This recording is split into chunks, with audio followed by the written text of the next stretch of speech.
Tonight we journey back to an empire that refused to die, a world where marble domes caught the sunrise over the Bosporus, and the legacy of Rome shimmered like a ghost reborn.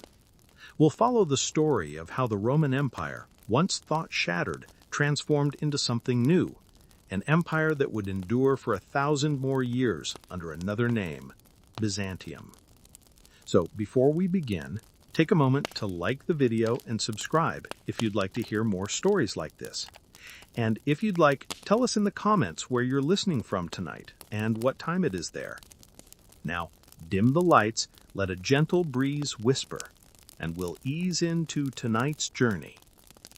The story begins not in Constantinople, but in Rome. Once, the world's heart beat from the banks of the Tiber. The Roman Empire stretched from Britain's mist to Egypt's desert, from the Rhine's forests to Mesopotamia's plains. But even the mightiest heart can grow tired.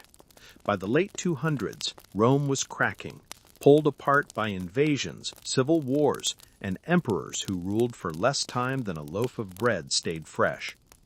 And then came one man who tried to fix it all, Diocletian. In 285 CE, he looked at the sprawling mess and decided one emperor was no longer enough. The empire, he declared, would have two halves, East and West, each ruled by its own emperor. It was a bureaucrat's dream and a philosopher's nightmare, a single empire with two souls. The western half spoke Latin, prayed to old gods, and clung to the fading glory of the Senate. The East, wealthier, older, and steeped in Greek culture, whispered in the language of Homer and traded spices from India, silks from China, and ideas from everywhere in between. Most thought the East was just the empire's quieter side. Few realized it would become the only side that survived. The torch passed next to Constantine, a name that would echo for centuries. He rose from the chaos, fought his rivals, and in 324 CE declared himself ruler of both East and West. But Constantine didn't trust the old city of Rome. It was decaying, too full of memories and too far from the empire's beating heart, the trade-rich East. So he searched for a new capital. On the shores of the Bosporus, where Europe kissed Asia, he found it, the old Greek colony of Byzantium. There, in 330 CE, Constantine laid out his vision of a new Rome. He called it Nova Roma, though no one used that name for long. To everyone else, it became Constantinople, the city of Constantine. It gleamed with marble forums, soaring columns, and a massive palace that glittered above the sea. Legend says Constantine walked its walls guided by divine light, although others joked he was simply terrible at measuring distances. Either way, he declared, "Here shall be the center of the world." A quirky tidbit, Constantine, though seen as the first Christian emperor, still hedged his bets. Coins from his reign often showed him with Sol Invictus, the unconquered sun, shining behind his head. Old gods died slowly, especially when they were useful for public relations. Constantinople thrived because it was smartly placed, a city between continents, between worlds. It sat on trade routes that carried grain from Egypt, furs from Russia, silk from the East, and silver from Europe. You could say it was the world's first global crossroads. But location wasn't its only blessing. Its natural harbor, the Golden Horn, offered safe anchorage for fleets, and its triangular peninsula made it easy to defend, surrounded by water on three sides with only one narrow land approach. Eventually, those famous Theodosian walls would rise there, walls so strong they'd stand for 1,000 years, repelling everything from Huns to Crusaders to cannonballs. Historians still argue whether Constantine truly foresaw this destiny, or whether he just wanted a place where his mother, St. Helena, could have a nice seaside villa. Either way, his gamble worked. When Rome itself fell to Germanic tribes in 476 CE, Constantinople endured. Imagine the shock of that moment. News arriving from the west that the eternal city had fallen. Statues smashed, the Senate silenced, emperors replaced by barbarian kings. But in Constantinople, the lights stayed on. The laws still followed the codes of Rome. Gold coins still bore the imperial eagle, and priests still prayed in Latin, even as Greek slowly returned to the streets. In the quiet of the Hagia Irina, the city's first great church, monks whispered, "Roma may have fallen, but the empire lives on." That belief that they were the true heirs of Rome would shape everything that followed. The people we call Byzantines never used that word. To them, they were Romans, Romaioi, living in the Basileia Romanon, the Roman Empire. Their emperor was not some medieval monarch, but Autocrator, successor of Caesar and Augustus. They wrote in Greek, thought in Roman law, and prayed under Christian icons. It was an empire stitched together from contradictions, east and west, pagan past and Christian future, Latin formality and Greek imagination. And yet that contradiction was its strength, because when the barbarians swept across Europe, smashing kingdoms and burning libraries, the Byzantines kept the lamps of knowledge burning. They copied manuscripts, studied Aristotle, and built hospitals. Yes, actual hospitals, centuries before such a concept took hold in the West. A small but fascinating fact, the Byzantine hospital system, funded by wealthy patrons and run by monks, included specialized wards and even early forms of surgery. If you got an infected wound in 9th century France, you might die. In Constantinople, you'd get stitches, bandages soaked in wine, and a prayer for good measure. But in these early centuries, things were still fragile. The empire's borders stretched across North Africa, Italy, the Balkans, and the Middle East, far too wide for comfort. Barbarian invasions nipped at its edges. The Persians in the east refused to rest. And inside the empire, Christianity was dividing itself into sects faster than anyone could build churches. When Constantine's successors tried to rule, they often found themselves overwhelmed. Sons of emperors were blinded, brothers betrayed, and generals crowned overnight. The empire survived less through stability and more through sheer stubbornness. Still, through the chaos, Constantinople endured, always enduring. It was like a candle flickering in a storm, but never going out. One traveler in the 5th century described the city as a marketplace of the world, filled with languages that mingled like spices in the air: Syriac, Latin, Gothic, Persian, and Greek. You could buy silk from China, debate theology with a monk, or get scammed by a coin forger, all before lunch. That blend, sacred and profane, holy and shrewd, was Byzantium in a nutshell. By the time the Western Empire officially collapsed, the East barely blinked. It simply absorbed the shock and moved on. To the Byzantine mind, the fall of Rome wasn't a catastrophe, just a reorganization. After all, the empire still stood where it mattered, in the shining city on the strait, guarded by walls, gilded domes, and a belief that God himself had chosen it to last until the end of time. And so from Rome's ashes rose a phoenix draped in purple and gold. It would outlast kingdoms, crusades, and plagues. It would become a bridge between antiquity and the Middle Ages, between the cross and the crescent, between the memory of Caesar and the dream of Christ. For now, the empire was young again, uncertain, proud, and unbroken. And on its marble throne sat a ruler who still called himself Emperor of the Romans. Because in his mind, Rome had never fallen. It had simply moved eastward towards the sunrise. By dawn, the city shimmered. Sunlight slid over marble domes, glinted on copper roofs, and spilled across the waters of the Bosporus like melted gold. From the sea, Constantinople looked like a vision, half fortress, half mirage, suspended between Europe and Asia. Sailors arriving from the Black Sea often said the city appeared before them like the gates of heaven. And in a way, that's what it was meant to be, a new Rome, blessed by God, destined to last forever. Constantine had dreamed it, but his successors built it into legend. Over the next century, Constantinople became a living statement, an empire not of crumbling ruins, but of rebirth. It wasn't just a city, it was a declaration that Rome still lived, wearing new clothes, speaking Greek, and praying to Christ instead of Jupiter. At its heart stood the Hippodrome, an enormous chariot racing stadium that could hold more than 30,000 roaring fans. Imagine the sound, the thunder of hooves, the creak of wheels, and the chants of rival factions, the blues and the greens, echoing through the stone.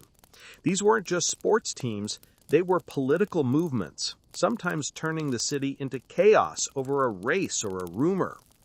One Byzantine poet joked that the people of Constantinople loved two things only, bread and the circus, but mostly the shouting. Nearby, the Augustion Square gleamed with columns and statues. At its center stood a colossal column topped with Constantine himself, dressed as a sun god, holding a globe that symbolized dominion over the world. The statue glittered with bronze rays around its head, a faint echo of Sol Invictus, the old Roman deity he had never quite let go of. The great palace sprawled beside the sea, a maze of courtyards, fountains, and gold mosaics so bright that foreign ambassadors often had to shield their eyes when sunlight hit the walls. Beyond it stood the first Hagia Sophia, long before Justinian's grand version. It was smaller then, simpler, yet still magnificent, its dome rising above the city like a celestial crown. Everywhere, merchants shouted in languages from across the known world: Greek, Syriac, Armenian, Persian, Gothic. Ships unloaded Egyptian grain, Arabian spices, and Slavic furs at the docks of the Golden Horn. And above it all, the salty breeze carried the scent of the sea, mixed with incense from the churches and the faint sweetness of honey cakes sold by street vendors. Constantinople was more than beautiful. It was ingenious. The city's architects worked with nature rather than against it. The Golden Horn, a deep and sheltered harbor, offered safe anchorage for fleets and traders. And the narrow strait of the Bosporus, twisting between two continents, could be chained shut in times of war, literally chained with a massive iron barrier stretching across the water. On land, the city was guarded by the most formidable walls in the ancient world, the Theodosian walls, built in the 5th century by Emperor Theodosius II. Triple lines of defense, moat, outer wall, and inner wall, made Constantinople almost impregnable. The inner ramparts stood 12 meters high and 5 thick, with towers spaced every 60 meters. When invaders saw them, they often turned around before even trying. A quirky fact: the walls included small postern gates, hidden doors used by messengers or spies to slip in and out unseen. One of those little doors, the Kirko Porta, would centuries later become famous in a story about how the city finally fell. But for now, the gates stood sealed, and the empire slept safely behind its stone shield. Yet beneath all the grandeur, Constantinople was still human, noisy, unpredictable, alive. Street preachers thundered about sin, while fishmongers shouted over them. Monks debated philosophy in marketplaces. Children played with hoops on mosaic floors. At night, oil lamps flickered in taverns, while sailors told stories of sea monsters in the Black Sea. One Roman visitor complained that the locals were too clever by half, always gossiping about politics and theology, as if they were the same thing. And honestly, in Byzantium, they were. Religion wasn't just belief, it was identity, policy, and often an excuse for a good argument. The city's scholars, meanwhile, kept the flame of classical knowledge alive. In dusty scriptoria, monks copied the works of Plato, Aristotle, and Homer, sometimes correcting the grammar because even philosophers weren't safe from Byzantine editors. Without these scribes, much of ancient Greek literature would have vanished forever. Historians still argue whether Constantinople truly preserved Rome's legacy or transformed it into something new. To the Byzantines, though, the question never made sense. They were Rome, improved, sanctified, eternal. Life in the city could be strange and surprisingly modern. Constantinople had public baths, hospitals, orphanages, and even welfare programs for widows and the poor. The state organized grain doles to prevent famine and funded aqueducts that stretched for miles through the countryside. One of the empire's quirkiest institutions was the Bureau of Barbarians, a department dedicated to managing foreign envoys, spies, and diplomats. It kept track of everything from the hairstyles of Frankish ambassadors to the proper bribes for Persian nobles. You could call it an early mix of a foreign ministry and a gossip bureau. Even the coinage reflected the city's power. The solidus, a gold coin introduced by Constantine, became the most stable currency in the world for centuries. Merchants trusted it as much in Cairo as in Venice or Baghdad. Some joked that Byzantine gold was so pure that even the devil couldn't debase it. Still, all this prosperity came with anxiety. The empire's reach was wide, but its unity was fragile. Pagan temples were closing, monasteries multiplying, and emperors increasingly leaning on the church to legitimize their rule. In taverns, people whispered about whether the old gods might be angry. When Constantine died in 337 CE, his sons divided the empire again, east and west, just like before. Civil wars followed, and barbarians kept pressing at the borders. But Constantinople itself stood firm, its walls untouched, its markets still crowded. The city had become not only the empire's capital, but its soul. When invaders burned the western provinces, refugees streamed eastward. Scholars, artisans, nobles carrying whatever knowledge and treasure they could. Constantinople absorbed them all. By the late 4th century, it was the last place on earth where you could hear Cicero quoted in Latin and the Psalms sung in Greek on the same street. As night fell, the city glowed. Oil lamps lined the streets, their light reflecting on wet cobblestones after a sea breeze swept through. From the harbor came the low hum of ships rocking gently against their moorings. Priests carried candles through narrow alleys, chanting hymns that echoed off the marble. Up on the hill, the emperor stood on his balcony, looking towards the dark outline of Asia across the water. Behind him stretched a city that had no equal, a bridge between two worlds, between two ages. He might have wondered what future emperors would see from that same spot. Would they see peace, triumph, or siege fires lighting the night? But for now, Constantinople was young, unbroken, and radiant, a jewel balanced between continents, shining with the stubborn hope that Rome somehow had outwitted time itself. Morning light poured over Constantinople, turning the domes into gold and the sea into silver. The empire had survived a century of storms, and now, in the 6th century, it stood at a crossroads. The West had long been lost to barbarian kingdoms, but the East, the Byzantine Empire, still gleamed. And at its helm stood a man who believed he could make Rome whole again. His name was Justinian I, and his dream was simple, impossible, and utterly Roman: to restore the empire to its ancient borders and its ancient glory.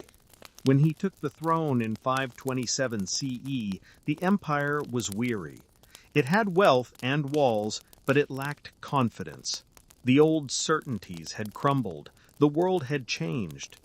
But Justinian didn't see decay. He saw a second chance. In his eyes, God had chosen him to be the new Constantine, the emperor who would heal both the empire and the faith.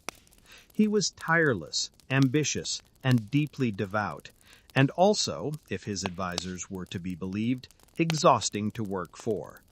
He rarely slept more than a few hours, often rising before dawn to dictate laws or debate theology. His brow was always furrowed, as if he carried the entire empire on his forehead. And perhaps, in a way, he did. At his side stood Theodora, his empress, one of the most remarkable women in history. She had risen from the lower ranks of Constantinople society, possibly even from the stage, at a time when actresses were considered little better than courtesans. Her early life was marked by struggle and survival. But Theodora possessed a sharp wit, fierce intelligence, and unshakable resolve. Together they ruled not as monarch and consort, but as equals. Justinian made the laws, Theodora made sure he enforced them with compassion, or at least with consistency.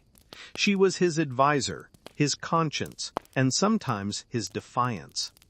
A famous story tells of the Nika riots, one of the most terrifying events in the city's history.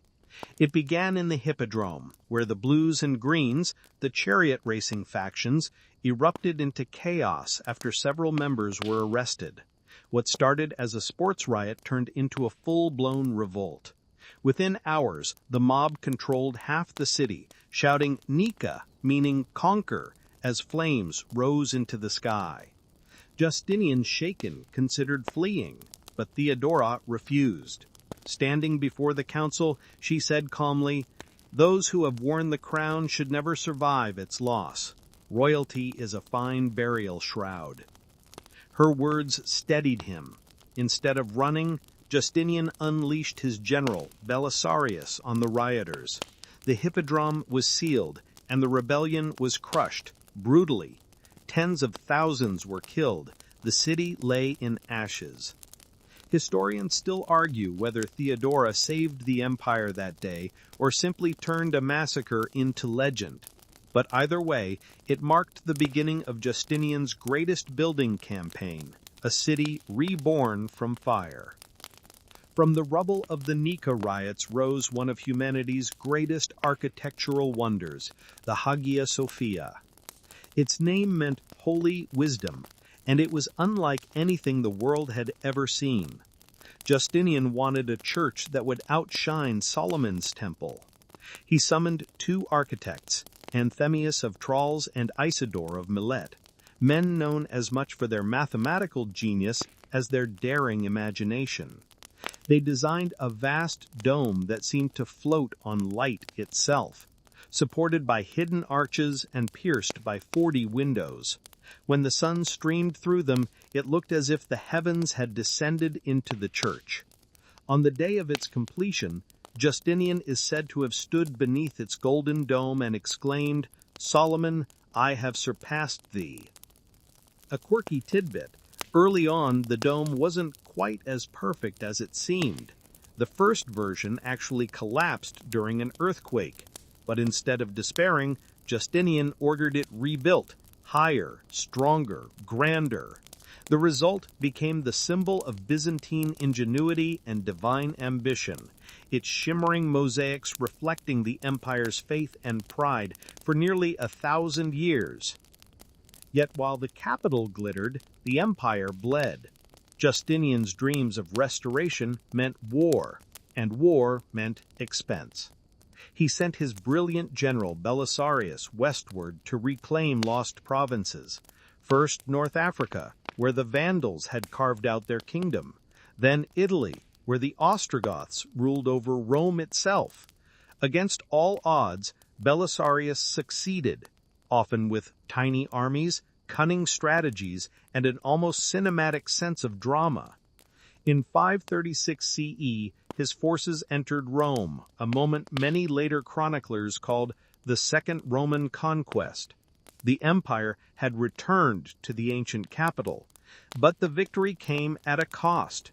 The wars dragged on for decades, draining the treasury and devastating the population. And then came the plague of Justinian, one of the deadliest pandemics in history. It began, they say, in Egypt, carried by grain ships bound for Constantinople. By the time it reached the city in 541 CE, it was unstoppable. Eyewitnesses wrote of carts piled high with bodies, of priests chanting over empty streets, of silence broken only by the tolling of bells. Modern historians believe it was a form of bubonic plague, the same that would return centuries later as the Black Death. Justinian himself fell ill, but survived. Theodora nursed him, though she too would die a few years later, not from the plague, but from illness, and her loss broke something in him. By the end of his reign, Justinian had accomplished the impossible and the ruinous all at once. He rebuilt half the empire and nearly bankrupted it. He created the Corpus Juris Civilis, a massive codification of Roman law that would later shape Europe's legal systems for centuries. And he left behind a city that stood as a testament to both divine vision and human cost. In his old age, Justinian often walked through the Hagia Sophia alone, listening to the chants echo beneath its dome. Outside, beggars leaned on marble columns, merchants argued over coin weights, and the empire's borders trembled under new threats: Persians in the east, Lombards in the west, and whispers of Slavic tribes drifting down from the north. But within those walls of gold and glass, he could almost believe his dream had worked, that Rome had truly been reborn. A century later, the city would still stand, the Hagia Sophia still gleaming. The plagues would fade, the wars would end, but the idea that the empire could outlast every fire would remain.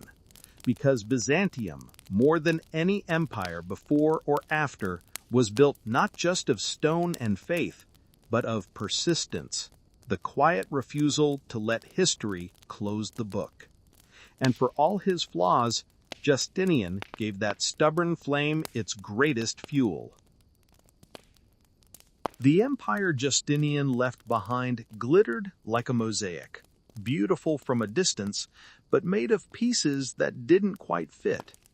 His domes still gleamed, his laws still ordered the realm, but beneath the surface, Byzantium began to argue with itself, not over territory or treasure, but over what it meant to see God. It started with an image. In churches and homes across the empire, painted icons, portraits of Christ, the Virgin, and the saints, hung on walls, glowed in candlelight, and were kissed by the faithful. To most Byzantines, these images weren't idols, but windows, a way to glimpse the divine through art. People prayed before them, wept before them, even carried them into battle. But others worried, could a mortal hand truly capture the face of God? Was this sacred devotion or dangerous idolatry? The question seems abstract now, something for theologians to debate over tea, but in the 8th century it set the empire on fire. The first spark came under Leo III, who ruled in the 700s. He was a soldier first and a thinker second, a man who'd seen Constantinople nearly destroyed by sieges, earthquakes, and plagues. He believed God was punishing the empire for its sins, and one sin, he decided, was the worship of images. In 726 CE, Leo issued an edict. Icons were to be removed from churches.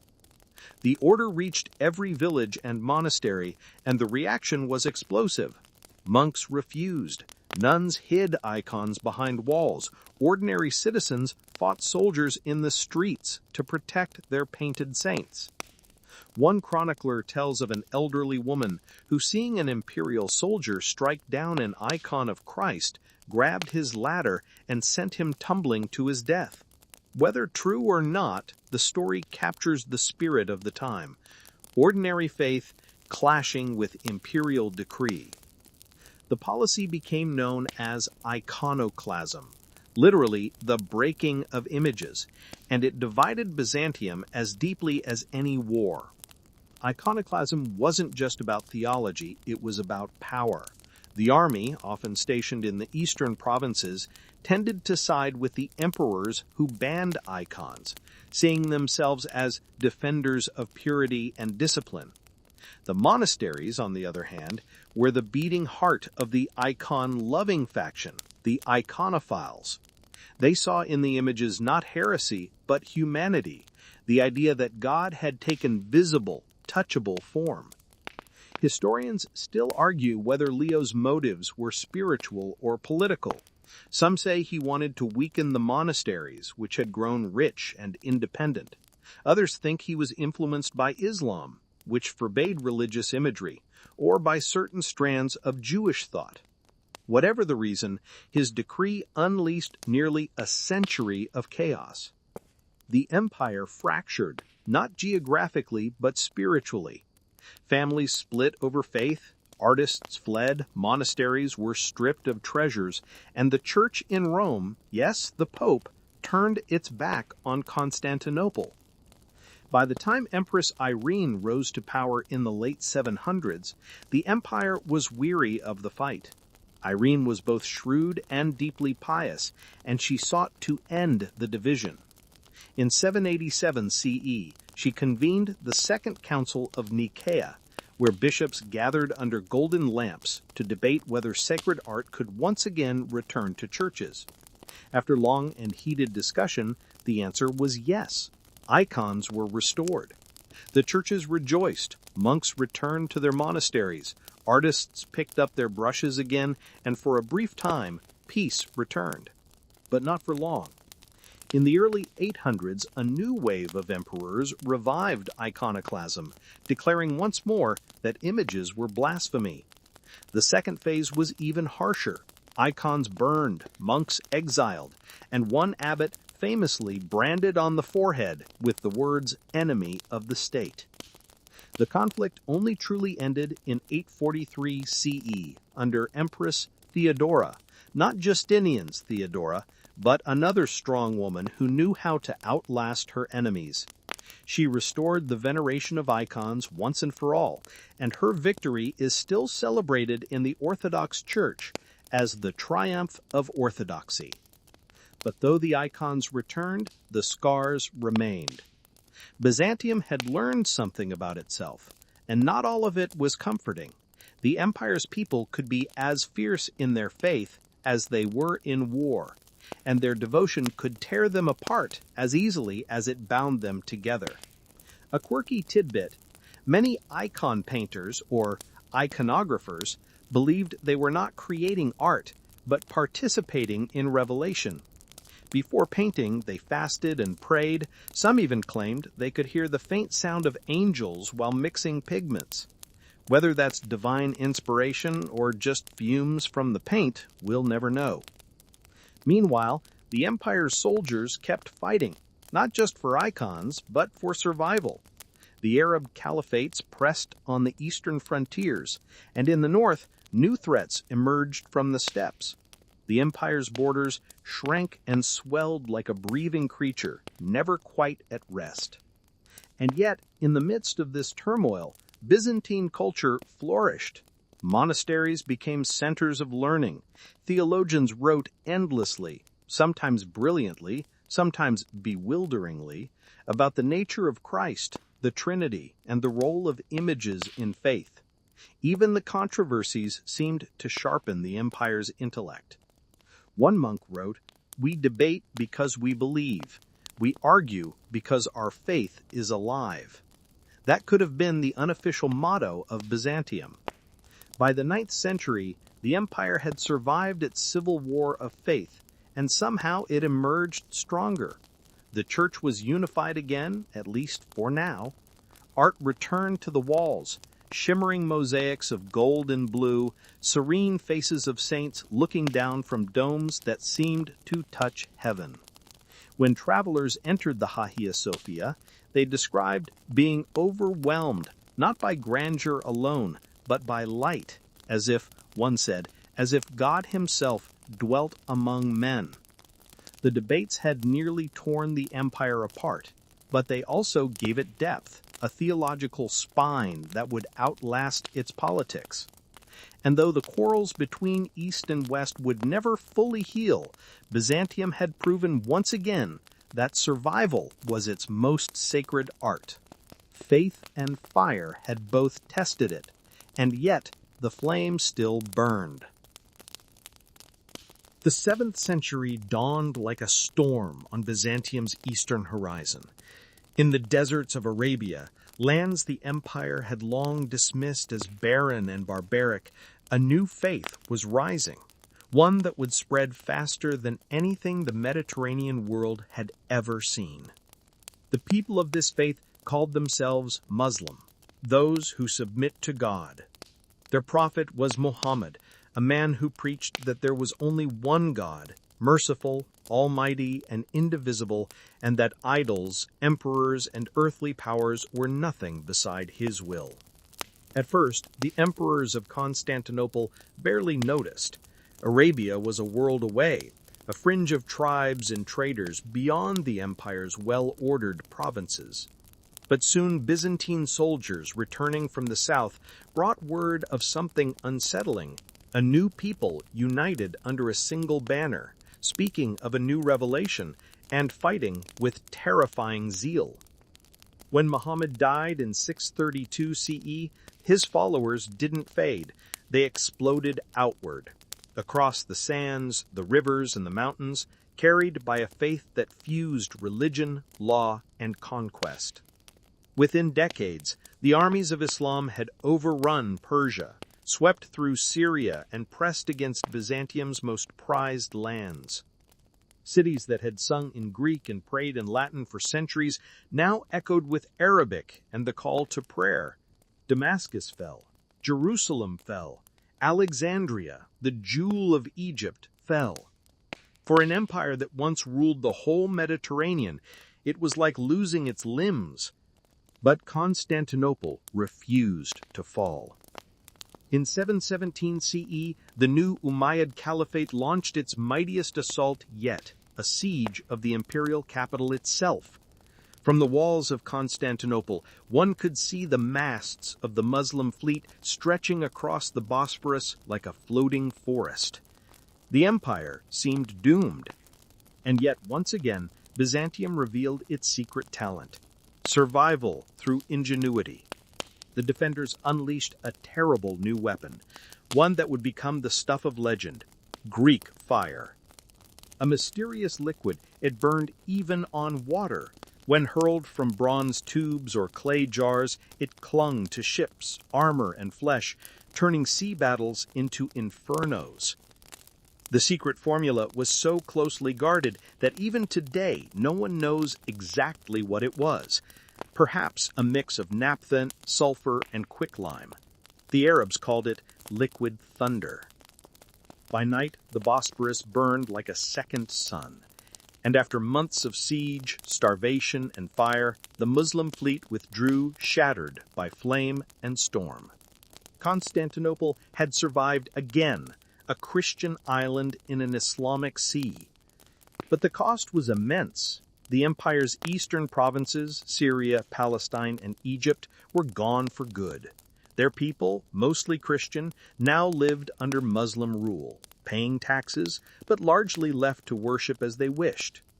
The Byzantines lost the lands of Christ's birth, the breadbasket of Egypt, and the scholars of Alexandria. Yet, paradoxically, this loss forced Byzantium to change, and in some ways to strengthen. No longer could it rely on endless wealth from the provinces.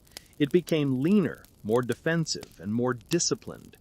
The empire reorganized itself into themes, military districts ruled by strategoi, who combined civil and military power.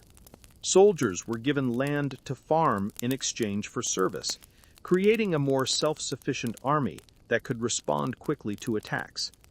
This system, born of crisis, would help Byzantium endure for centuries. Culturally, too, something shifted.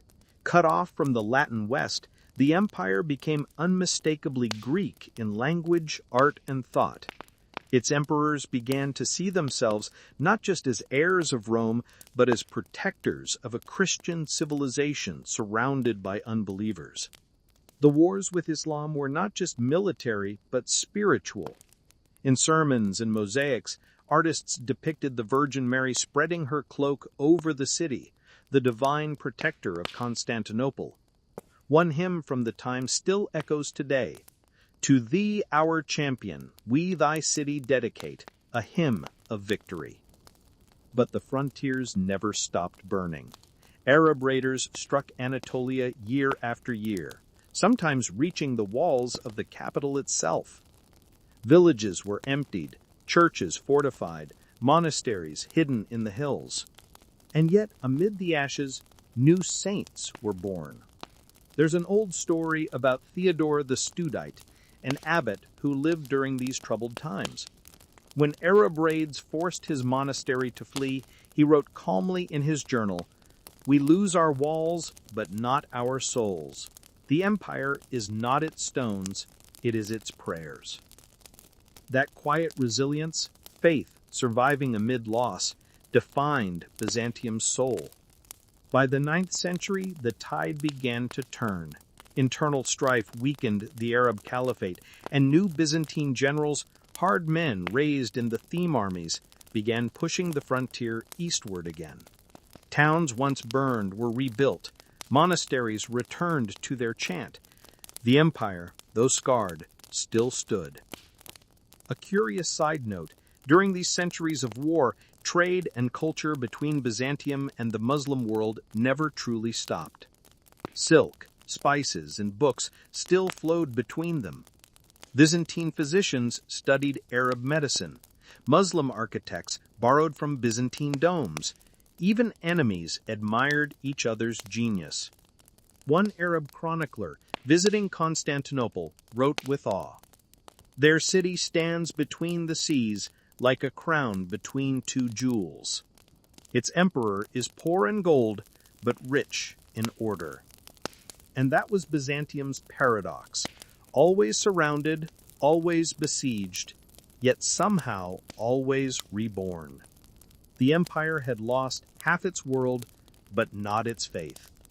It had learned to bend without breaking, to rebuild without forgetting, and to turn survival itself into an art form.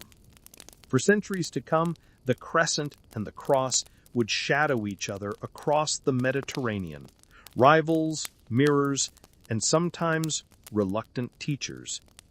And in the middle of it all, Constantinople, half Roman, half divine, still shone like a stubborn flame against the darkening horizon.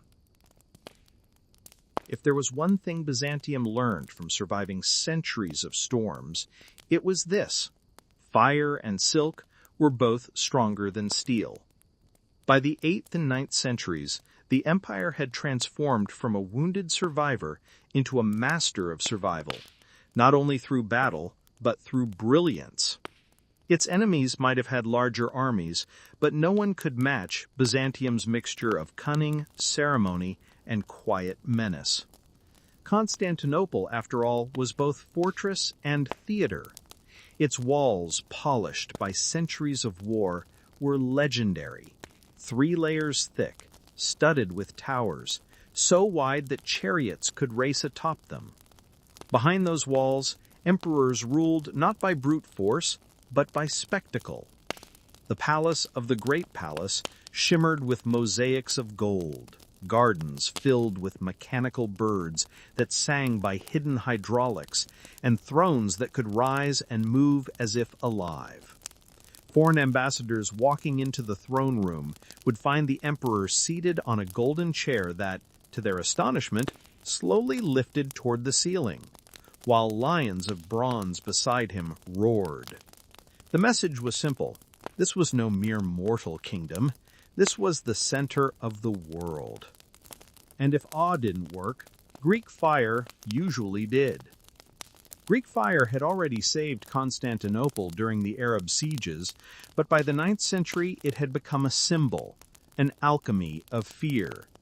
Its recipe was a state secret guarded as tightly as the emperor's bloodline.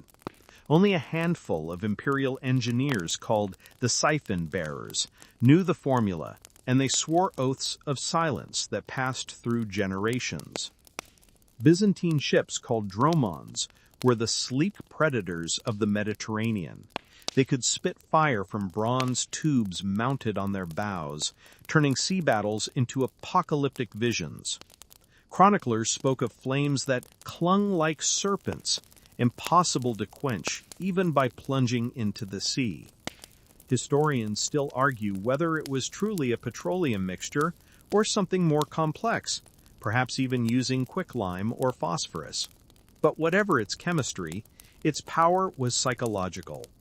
To Byzantium's enemies, it seemed supernatural, divine wrath bottled in a bronze nozzle.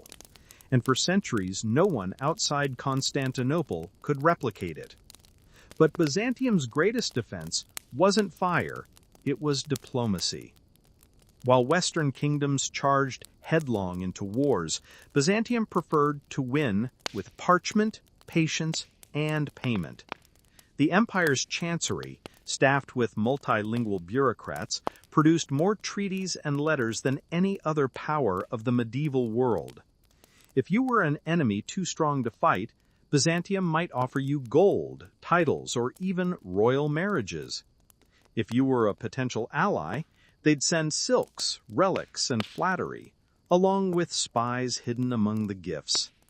And if you were a barbarian chief dreaming of conquest, they might crown you friend of the emperor, gift you a jeweled belt, and quietly make sure your rivals got twice as much. The Byzantines called it diplomacy, but their neighbors often called it sorcery. A perfect example came with the Rus, fierce warriors from the north, ancestors of modern Russians and Ukrainians, who descended by river to raid Byzantine ports. In 860, they even attacked Constantinople itself, burning its suburbs and terrifying its citizens. But instead of meeting them with open war, Emperor Basil I sent priests, translators, and gifts. The next time the Rus returned, they came not as raiders, but as converts.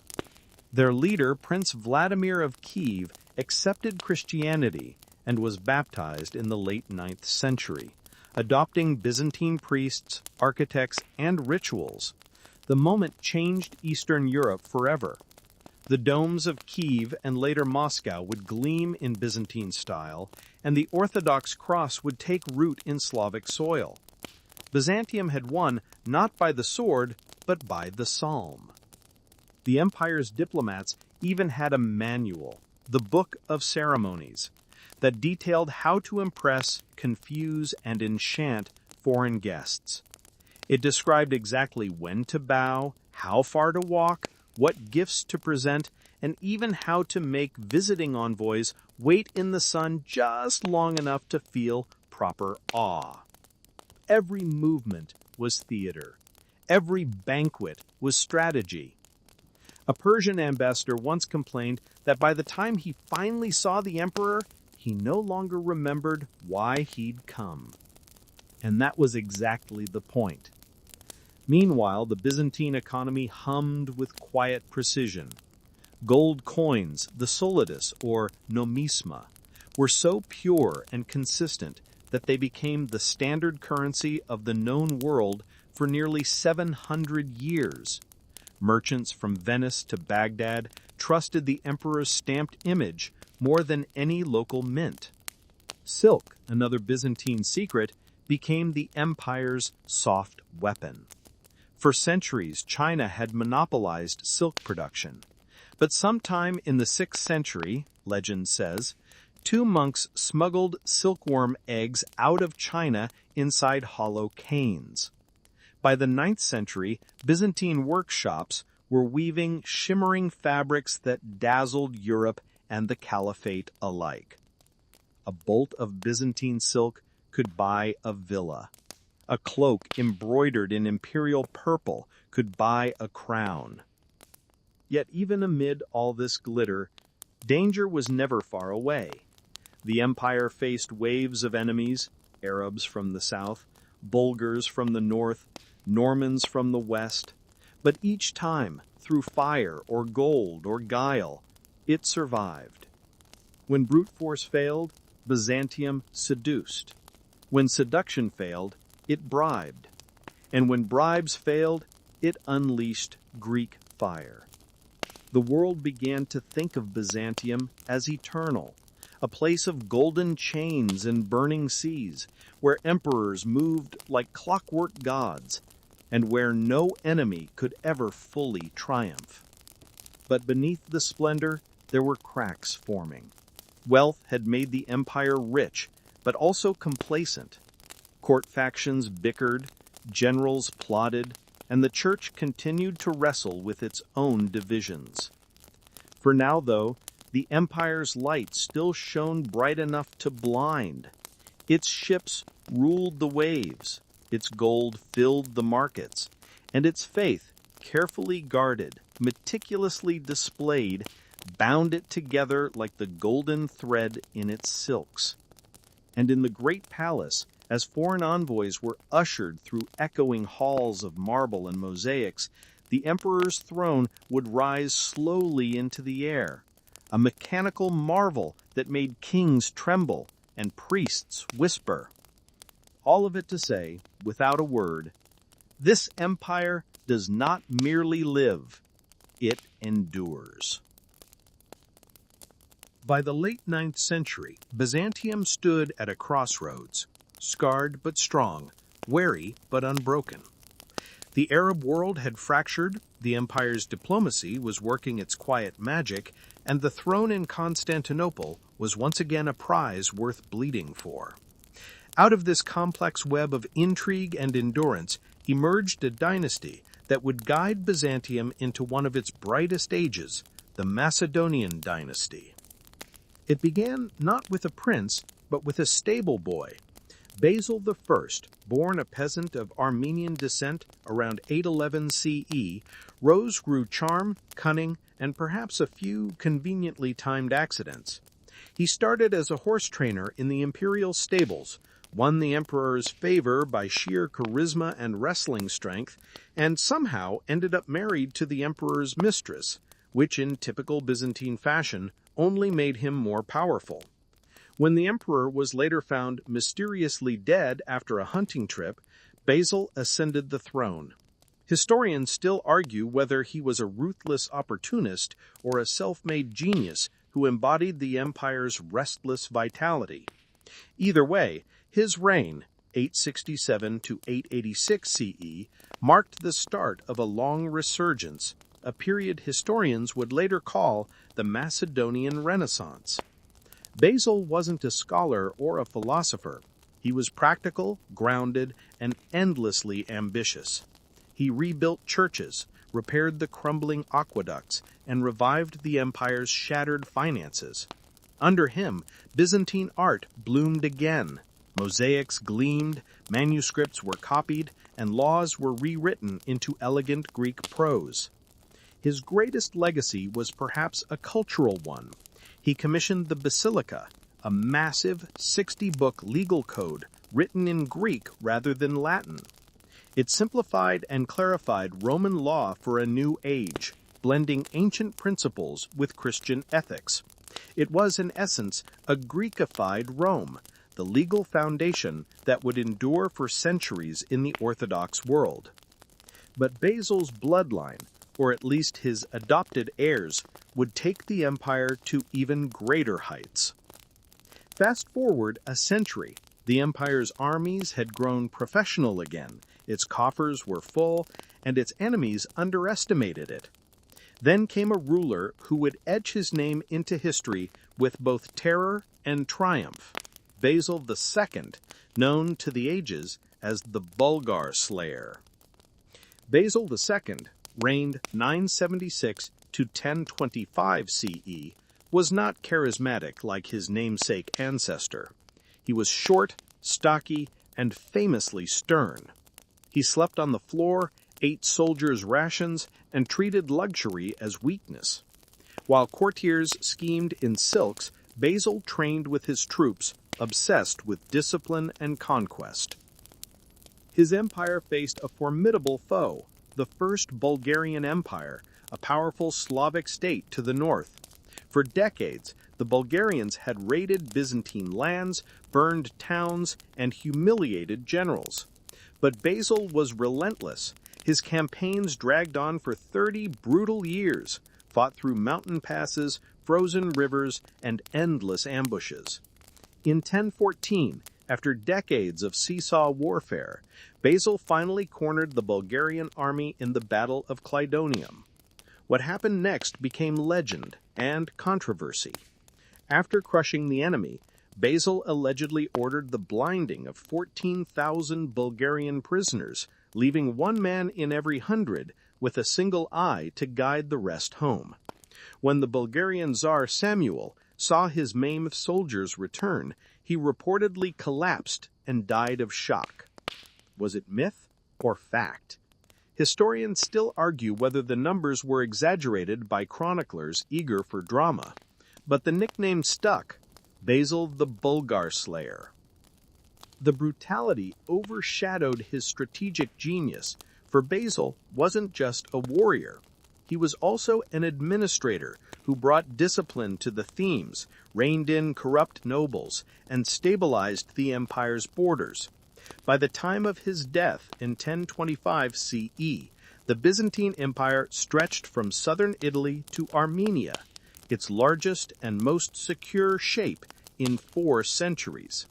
And, for once, the treasury overflowed. But even the harshest emperor could preside over a golden age. The Macedonian Renaissance, spanning roughly from the 9th to the 11th century, wasn't just about conquests. It was about rediscovery of books, art, and the classical mind. In Constantinople's libraries, scribes painstakingly recopied ancient Greek works, Aristotle, Homer, Plato, preserving them from the oblivion that had swallowed so many Roman texts in the West. Scholars debated philosophy in shaded courtyards, blending pagan thought with Christian theology. Art reached a new refinement. Icons took on depth and grace. Mosaics glittered with subtle human emotion rather than rigid formality. The domes of churches shimmered with golden light, reflecting a confidence that Byzantium hadn't felt in centuries. Even daily life benefited from this quiet prosperity. Markets bustled with spices from the east, furs from Russia, and wines from the Aegean Isles. Constantinople became the beating heart of a trade network that linked Viking rivers to Persian deserts. A delightful detail from this period: Byzantine chefs apparently loved to experiment. One court recipe, described by chroniclers, involved roasting peacock and dyeing its feathers with gold leaf before serving, a meal meant to delight the eyes more than the stomach. It seems even in its piety, Byzantium couldn't resist a touch of spectacle. Meanwhile, education flourished. The University of Constantinople, founded earlier by Theodosius II, became one of the great centers of learning, rivaling Baghdad and Cairo. Law, medicine, astronomy, and theology were taught there, and its graduates staffed the empire's ever-busy bureaucracy. In the country, monasteries became centers of both prayer and production, copying books, brewing wine, and teaching local children. Many of the illuminated manuscripts that survive today, glittering with gold and lapis blue, were products of these quiet communities. Yet, for all its splendor, this golden age still had its shadows. Basil II left no heir, and the nobles he had suppressed began to stir once he was gone. The vast wealth he had accumulated tempted ambitious generals and corrupt courtiers. The church, increasingly powerful, grew entangled in politics, and beyond the empire's borders, new threats were already gathering: the Normans in Italy, the Pechenegs on the steppe, and a new power rising far to the east, the Seljuk Turks. Still, For a fleeting century, Byzantium stood at its peak, its armies undefeated, its artists inspired, and its capital a wonder that made even Western pilgrims whisper in disbelief. One Arab traveler described Constantinople at this time as a city whose walls touch the clouds, whose markets never sleep, and whose emperor is crowned in the light of 1,000 lamps. It was an age when faith and reason, sword and quill, gold and blood, all found their uneasy balance, the high noon before the shadows lengthened. And somewhere in the imperial treasury, the coins still gleamed with Basil's stern face, the face of a man who ruled through fear, but left behind an empire at peace. For Byzantium, it was a moment of calm, a golden pause between the storms that always, inevitably, returned. By the 11th century, Byzantium had become less a realm and more a living tapestry, woven of silk, faith, and intrigue. From the outside, it shone like gold. From within, it hummed with whispers. The empire that once bled to survive now ruled through subtler means: diplomacy, espionage, and the art of appearing stronger than it was. Constantinople was at its height, a city of 500,000 souls, ringed by indestructible walls and crowned with domes that caught the morning sun like molten bronze. Its markets overflowed with saffron and silk, slaves and scriptures, perfumes and pearls. Languages from every shore of the Mediterranean filled the air: Greek, Armenian, Arabic, Slavic, Latin, even Norse from the tall, fair-haired warriors who guarded the emperor's throne. The Byzantines loved order, but they also loved gossip. Beneath the empire's polished surface, every corridor of the great palace and every corner of the hippodrome hid 100 plots. Ambition in Constantinople was as common as bread, and twice as necessary. After Basil II's death, the empire was rich but restless. Generals who had once trembled before him now saw opportunity. Court officials, eunuchs, bishops, chamberlains, all maneuvered for influence. A single rumor could raise or ruin a dynasty. The Byzantine court was a place where loyalty was currency and betrayal an art form. Some emperors ruled for decades, others for weeks. One contemporary joked that the purple robe fits like a shroud. And yet, despite the chaos, the system worked. Somehow, amid the endless conspiracies, the empire kept functioning. The tax collectors collected, the merchants traded, the clerks copied, and the priests preached. Like a spider's web, Byzantium could tremble violently without breaking. The imperial spy network, known in whispers as the Bureau of Barbarians, was among the most sophisticated in the medieval world. Officially, it handled foreign affairs. Unofficially, it handled everything. Its agents spoke every tongue, tracked every envoy, and even listened in on church councils. Letters intercepted, bribes exchanged, poisons brewed. This was as much a part of governance as prayer or warfare. There's a deliciously strange record of one emperor sending a loaf of bread laced with powdered ruby to a rival, not to kill him, but to remind him of imperial generosity. The rival supposedly ate it, glittered briefly, and survived. Historians still argue whether that story is true or a Byzantine metaphor for dangerously dazzling diplomacy. If the spies were the empire's invisible hands, the silk trade was its golden thread. Since the smuggling of silkworm eggs centuries earlier, Byzantium had turned silk into both art and weapon. Only imperial factories could produce the richest purples in golds, and selling these forbidden hues to foreigners was punishable by death. Silk was more than fabric. It was propaganda. The emperor's robes shimmered in imperial purple, dyed with the blood of thousands of tiny murex shells, an extravagance so costly it became a symbol of divinely sanctioned rule. Even the phrase "born in the purple," porphyrogenitus, meant being born in the imperial palace, in a room lined with purple marble, destined to rule. The Byzantines traded their silks to Venice, Baghdad, and even the Franks, carefully balancing gifts and influence. A single bolt of cloth could purchase loyalty or buy off an invasion. While merchants sold silks, the Varangian Guard, tall Norse and Anglo-Saxon warriors, sold their swords. They were mercenaries, but fiercely loyal ones, recruited from the cold north where sagas were sung of gold and glory. They swore oaths directly to the emperor and served as his personal bodyguards. One chronicler described them as men who laugh in battle and weep in peace. Their axes glimmered in palace light, and their presence both awed and frightened the courtiers. A later emperor, Alexios Komnenos, once joked that he felt safer sleeping among bears than among eunuchs, but safest of all among his Varangians.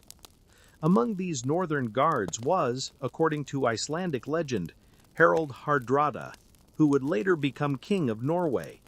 He left Constantinople richer, wiser, and covered in scars, proof that even the wild men of the north could not resist Byzantium's strange gravity. In this era, emperors rose and fell with dizzying speed. The nobles of Asia Minor, great land-owning families, began to challenge imperial authority. In response, emperors sought new ways to hold power, through marriage alliances, bribes, and the careful manipulation of religion. Church and state were like twin serpents, intertwined. Patriarchs blessed emperors, emperors appointed patriarchs. When they agreed, the empire thrived.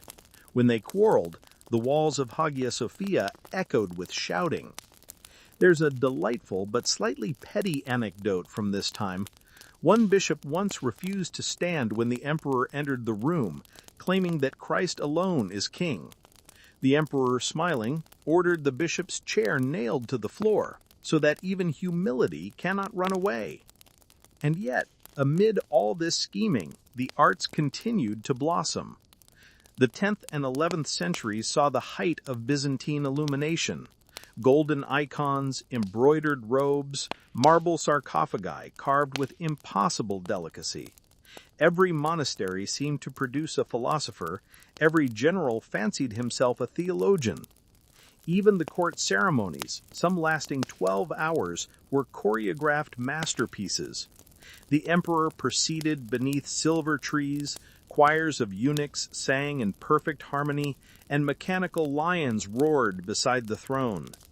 A visiting ambassador from the German Empire reportedly fainted during one of these ceremonies, overwhelmed by the incense and splendor.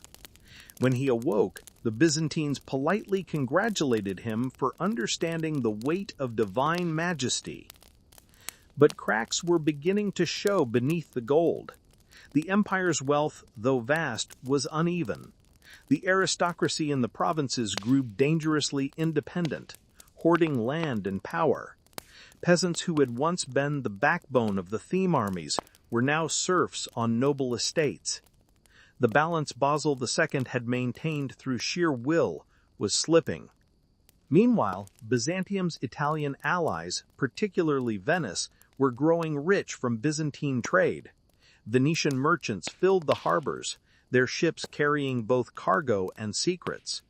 The Venetians were charming, useful, and increasingly insolent, much like cats that had realized they no longer feared their master. And still, Byzantium danced on, elegant, defiant, endlessly complicated. Its spies whispered, its artists painted, its nobles schemed, and its merchants sold silk by the mile. It was a civilization addicted to survival, thriving not despite its contradictions, but because of them. A Western chronicler once wrote half in awe and half in frustration. They speak truth as if it were deceit, and deceit as if it were truth. And yet they are the most civilized of men. That was Byzantium, shimmering, elusive, and impossible to pin down. An empire where every gift was a gamble, every friend a potential traitor, and every enemy a future ally. It was not chaos.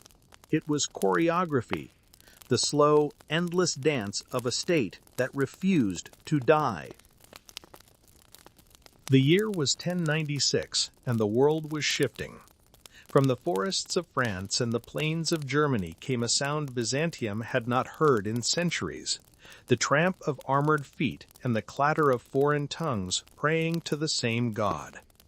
They called themselves pilgrims, but they rode like armies. The Crusaders were coming. For generations, Byzantium had been the last bright wall of Christendom in the East, battered but enduring, guarding the crossroads of faith and empire. But now the empire found itself staring west at a tide of Christian zeal that did not ask permission to flow. The call had gone out from Rome, Deus vult, God wills it, a cry that carried across Europe like wildfire. Peasants sold their fields, knights mortgaged their castles, and whole families marched eastward dreaming of Jerusalem and eternal salvation. To the Byzantine Emperor Alexios I Komnenos, this was both miracle and menace. The Seljuk Turks had carved deep into Anatolia, and Alexios desperately needed help reclaiming it. He had asked the Pope for mercenaries, and instead got a tidal wave of armed pilgrims. When the first bands arrived, they were not noble knights, but mobs. The People's Crusade, led by a ragged preacher named Peter the Hermit. Tens of thousands flooded into imperial lands, hungry, untrained, and easily provoked. They stole food, fought locals, and called themselves holy. Alexios, a man of cunning and control, watched in disbelief as faith turned into frenzy. He hurriedly ferried them across the Bosphorus, both to help them reach Asia and to get them out of Constantinople before they tore it apart. Most never reached Jerusalem. The Turks annihilated them outside Nicaea, and the emperor's courtiers whispered that perhaps God had been merciful to the empire after all. Then came the real Crusaders, the great lords of Europe, Bohemond of Taranto, Godfrey of Bouillon, and Raymond of Toulouse. They came with banners, armor, and suspicion. The Byzantines saw them as useful but dangerous. The Crusaders saw the Byzantines as wealthy, effeminate, and duplicitous. Both were right. Alexios greeted them with lavish ceremony, offering gold, guides, and supplies, in exchange for an oath that any lands they reconquered from the Turks would be returned to the empire. The knights, grumbling, swore, but in their hearts they dreamed not of serving Byzantium, but of carving their own kingdoms in the east. One chronicler wrote that the emperor's palace dazzled the Western men like heaven's gate, but behind their awe simmered envy. Byzantium's sophistication, its silks, spices, and silver, felt alien to men raised in drafty castles. They spoke the same prayers, but they might as well have been from different worlds. As the Crusaders marched east, Alexios played his old game of balance, helping them when they succeeded, retreating when they failed. They retook Nicaea and Antioch, but by the time Jerusalem fell in 1099, the Byzantines were nowhere near. The Crusaders established their own states, Edessa, Antioch, and Jerusalem, ruled by Latin lords who called themselves kings in lands that had once paid taxes to Constantinople. To the Byzantines, it was a betrayal dressed as victory. To the Crusaders, it was divine destiny. And so began 2 centuries of uneasy coexistence, allies on parchment, rivals in practice. Over the decades, relations soured further. The Latins looked down on the Greek heretics who refused papal supremacy. The Byzantines scorned the barbarous Franks who smelled of sweat and spoke in grunts. Trade, that eternal seducer, drew Venice, Genoa, and Pisa ever deeper into the empire's affairs. The Venetians in particular became indispensable, Their ships defended Byzantine waters, but their merchants bled Byzantine markets dry.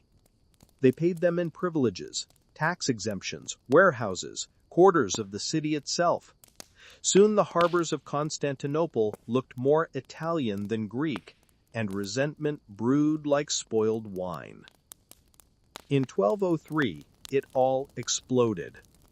A deposed Byzantine prince, Alexios Angelos, fled to the west, promising the Crusaders riches if they helped him reclaim his throne.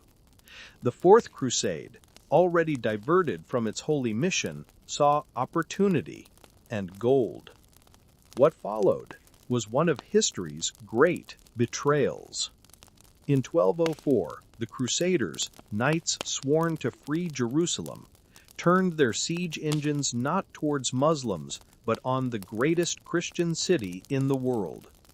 For 3 days, Constantinople burned. Churches were stripped of gold, relics torn from altars, nuns violated, icons shattered. The great library of the imperial palace, centuries of Greek learning, went up in smoke. A Venetian chronicler, ashamed, wrote that men did to Christ what they would not have done to beasts. When the looting ended, the Latin knights crowned their own emperor on the Byzantine throne, Baldwin of Flanders. The Byzantine Empire, which had survived Persians, Arabs, and Bulgarians, was finally undone by its supposed allies. For half a century, the empire was carved into Latin and Greek fragments. Yet even in exile, the Byzantines endured. In Nicaea, Trebizond, and Epirus, remnants of the old state preserved their faith, their manuscripts, their memories. In 1261, one of them, Michael VIII Palaiologos, retook Constantinople. The Latins were expelled, the churches reconsecrated, and the emperor rode through the Golden Gate once more. But the city he entered was no longer the queen of the world. It was scarred, looted, half-empty, a ghost wrapped in gold leaf. The Crusaders had come calling, prayed as brothers, and plundered as foes. And although Byzantium rose again, it would never recover the splendor it had before the West saved it. One Greek historian, writing a century later, summed it up in a single line: "Better the turban of the Turk than the crown of the Latin." It was not just bitterness, it was prophecy. For beyond the horizon, the empire's next visitor was already waiting, a new power, disciplined and relentless, whose banners bore not the cross, but the crescent. The year was 1204, and for the first time in 9 centuries, the cross itself became the empire's enemy. When the Crusaders breached the Theodosian walls, the same walls that had defied Persians, Arabs, Avars, and Bulgars, Constantinople's people believed the world was ending. Bells clanged wildly, fires leapt from quarter to quarter, and the air turned thick with the scent of burning oil and holy incense. But this time the invaders were not strangers from the desert. They were fellow Christians, knights of France and Flanders, wearing the Red Cross upon their chests. They had not come to save the Holy Land. They had come to take everything. To understand the madness of 1204, one must go back a few years, to a tangle of debts, promises, and betrayal, a web woven not in faith, but in gold. The Fourth Crusade had been meant for Egypt, the gateway to Jerusalem. But to get there, the Crusaders had needed ships, and Venice, the maritime master of the age, was ready to oblige. Venetian shipwrights built them a massive fleet, transports for horses, siege engines, and men. But when the Crusaders failed to pay the agreed price, Venice's shrewd and aging doge Enrico Dandolo offered them a grim bargain. They would repay their debt not in coin, but in conquest. First, they helped Venice capture Zara, a Christian rival city on the Adriatic. Then, a new offer appeared, one from a desperate Byzantine prince, Alexios Angelos. son of a deposed emperor. He promised the Crusaders unimaginable wealth, ships, and soldiers if they helped him regain his father's throne. The plan smelled of deceit, but for men already deep in debt and far from home, deceit smelled like salvation. In 1203, the Crusader fleet appeared before Constantinople. The city's defenders, weary from years of corruption and intrigue, watched in horror as an army of supposed allies began to siege their own Christian capital. After fierce fighting, Alexios Angelos was crowned Alexios IV, alongside his blind father Isaac II. True to his word, he opened the city's treasury to the Crusaders, but there was a problem. There simply wasn't enough gold. To pay them, Alexios melted church ornaments, stripped icons of their jewels, and even pulled silver from saints' reliquaries. The people of Constantinople, already suspicious of their new Latin friends, turned furious. Riots broke out. Churches were burned. The fragile alliance collapsed. By 1204, Alexios IV was strangled by his own guards, replaced by a usurper who refused to honor the Crusaders' demands. The Crusaders, hungry, betrayed, and bankrupt, saw only one way out: loot the greatest city in Christendom. The assault began before dawn on April 12, 1204. Venetian galleys lashed themselves to the sea walls, while knights hurled grappling hooks over the battlements. Greek fire sputtered from the defenders, but the wind turned, and the flames blew back into the city itself. By afternoon, the Latin banners flew over the ramparts. By evening, the city was theirs. And then began 3 days that Byzantium would never forget. Churches were ransacked, tombs of emperors pried open for their jewels, monasteries turned into stables. Horses were ridden into the Hagia Sophia, where drunken soldiers mocked the liturgy and crowned a prostitute on the patriarch's throne. The relics of saints were sold like trinkets, fragments of the true cross, bones of apostles, and icons centuries old. Many of them would find their way into Western cathedrals, where they remain to this day. A Byzantine chronicler wrote, "The city which was the eye of the world became a heap of ashes and corpses." And even some of the Crusaders were horrified. One knight confessed that we spared neither age, rank, nor holy place, and another wept as he saw what his comrades had done. But Dandolo, the blind Venetian doge, sat in triumph within the Hagia Sophia, a man too old to fight, yet shrewd enough to conquer the unconquerable city through commerce and cunning. When the fires died down, Constantinople was unrecognizable. Half its population was dead or scattered, its palaces stripped bare, its sacred icons shattered or stolen. And on May 16, 1204, the Crusaders crowned their own emperor, Baldwin of Flanders, in Hagia Sophia, under a cross that glittered with stolen jewels. Thus was born the Latin Empire of Constantinople, an empire of strangers ruling a land they did not understand. The Byzantine nobility fled, some to Nicaea, some to Trebizond, others to Epirus. Each carved out their own miniature courts, claiming to be the rightful continuation of the Roman Empire. In Nicaea, the scholar-emperor Theodore I Lascaris began rebuilding, quietly gathering what fragments of power and legitimacy remained. The monks of Mount Athos hid their manuscripts in caves and cellars, preserving the soul of Hellenic learning while flames still smoldered over the Bosporus.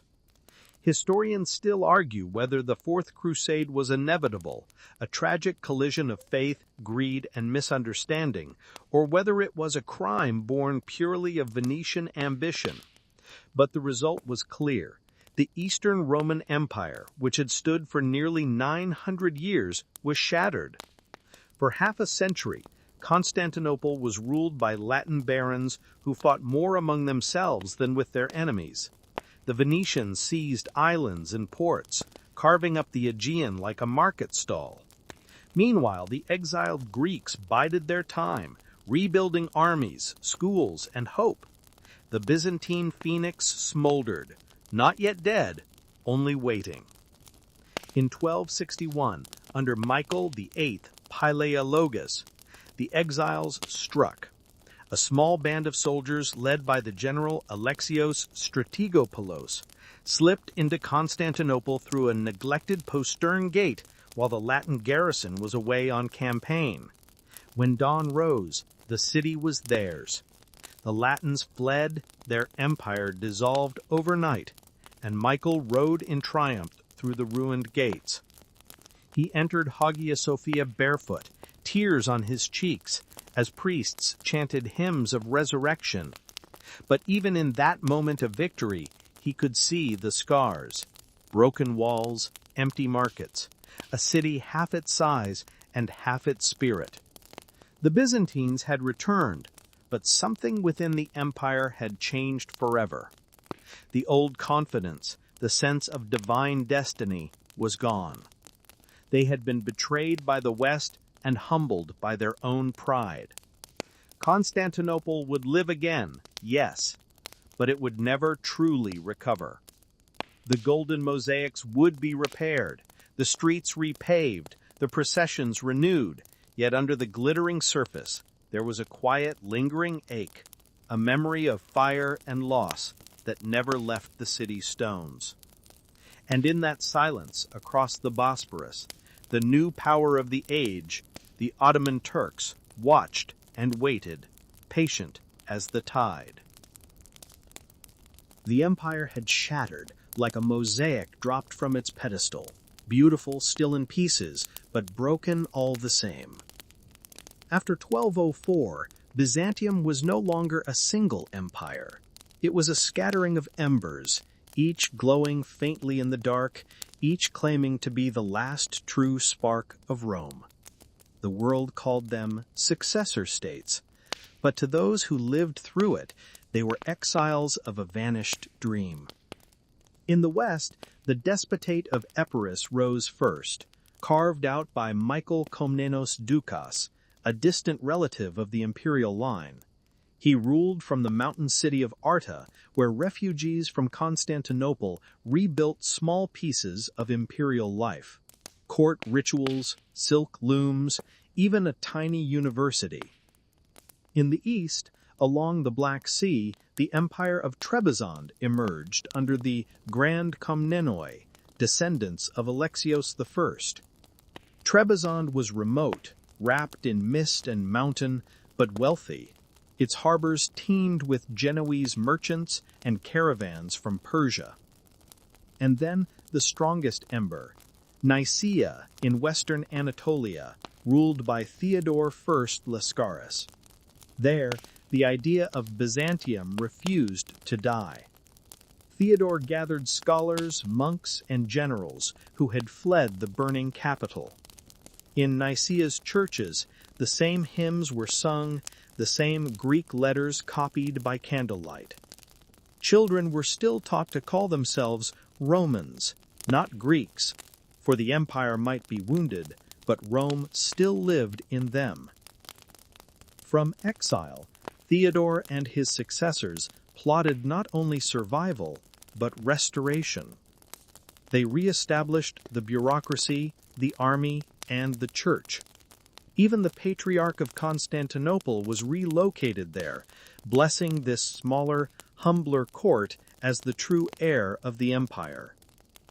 Nicaea became a haven of learning and quiet dignity.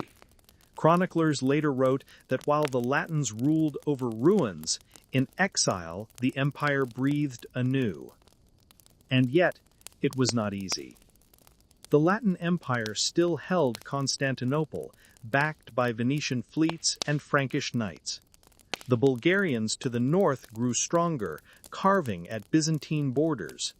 And the Seljuk Turks, though fractured, still lurked across Anatolia. Byzantium's heirs spent as much time fighting each other as their enemies.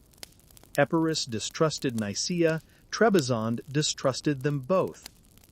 One might smile at the irony. 3 claimants to a single throne, none willing to bend. As one monk sighed, "Even in ruin we quarrel like emperors." Still, Nicaea endured. Under John III, Ducas Vatatzes, the Lascarid dynasty's second ruler, the exiled empire found stability. John was a soldier and a scholar, a man who could quote Aristotle while planning sieges. He rebuilt the economy, encouraged farming, and forbade his nobles from living in idle luxury. Chroniclers tell of him traveling the countryside disguised as a merchant, checking that peasants were treated fairly. And there's a curious tale. John supposedly raised silkworms in his own palace gardens to reduce dependence on expensive foreign silk. Whether true or not, it shows something rare for a Byzantine emperor: humility.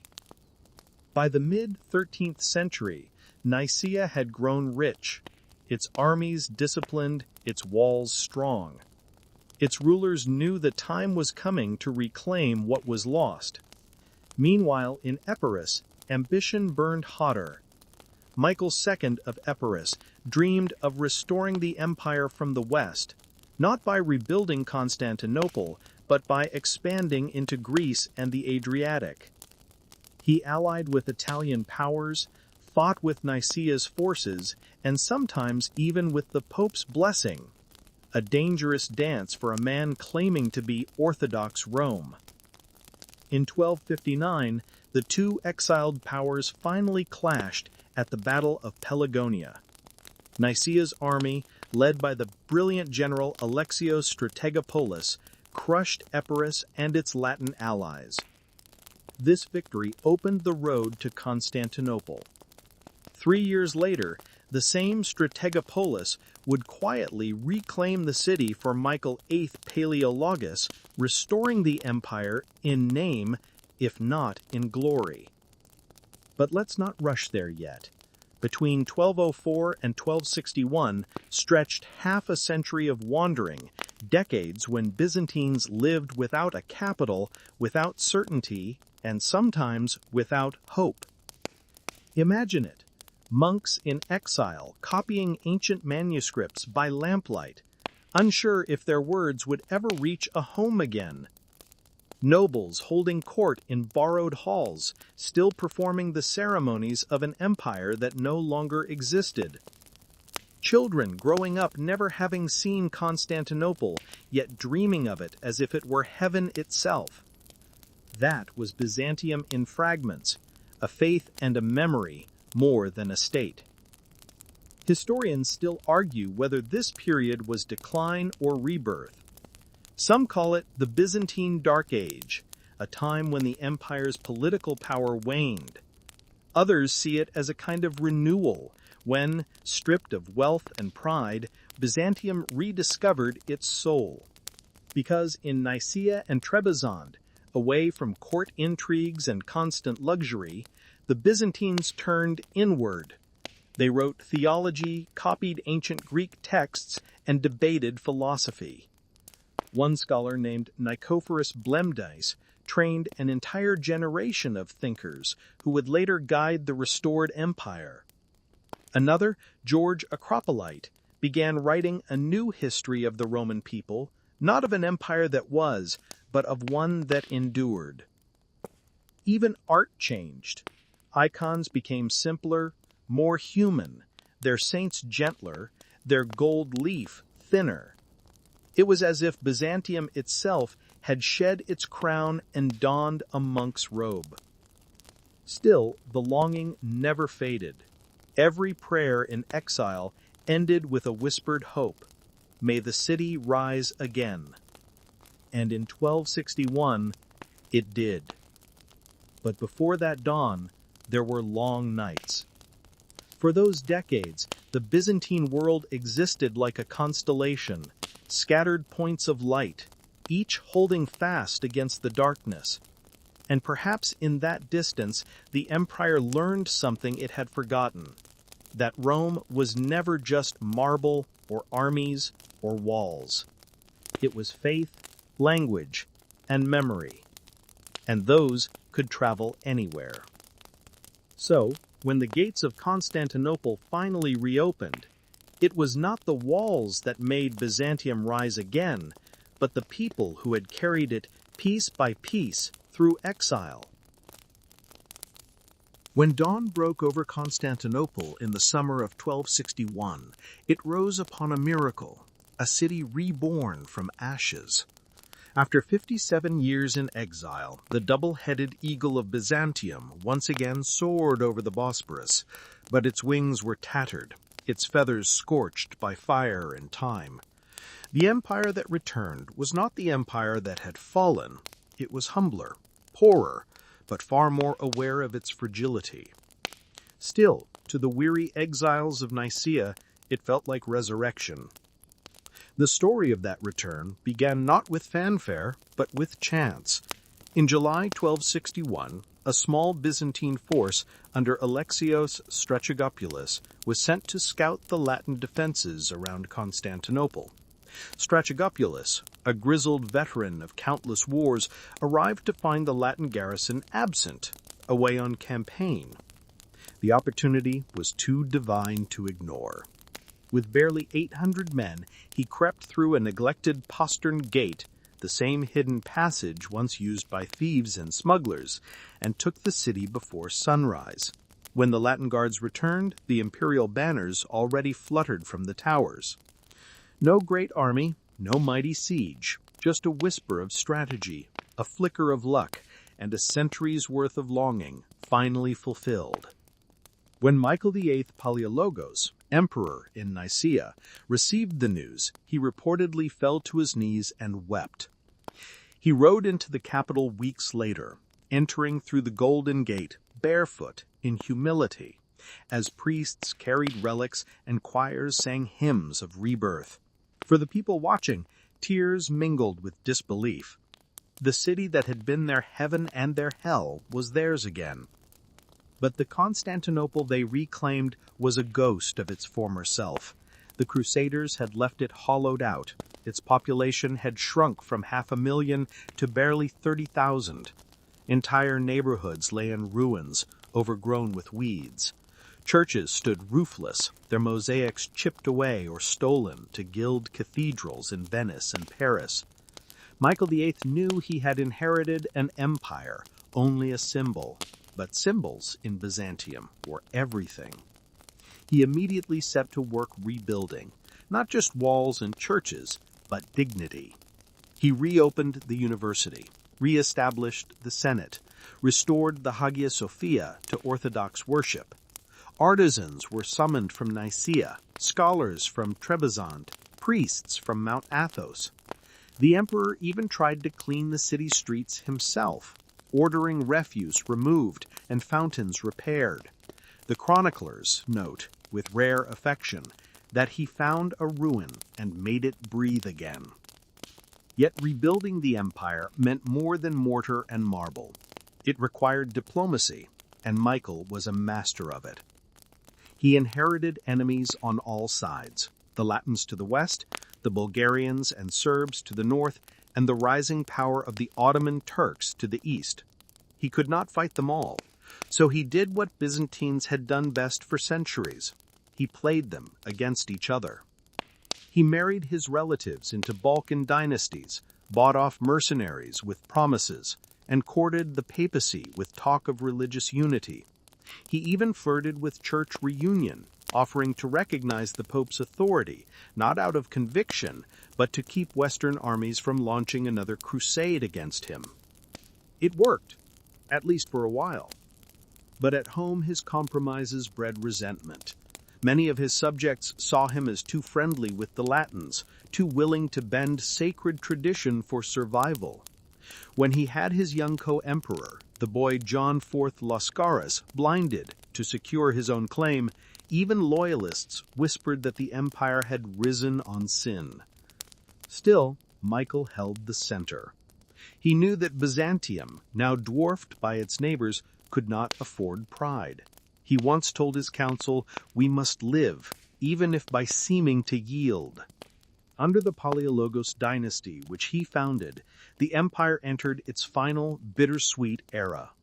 It was smaller, confined mostly to the city, bits of Thrace, and a fragile grip on Greece. But within those shrinking borders, a strange renaissance bloomed. The scholars and monks who had survived exile now turned their minds inward. Philosophy, theology, and art revived with a quiet brilliance.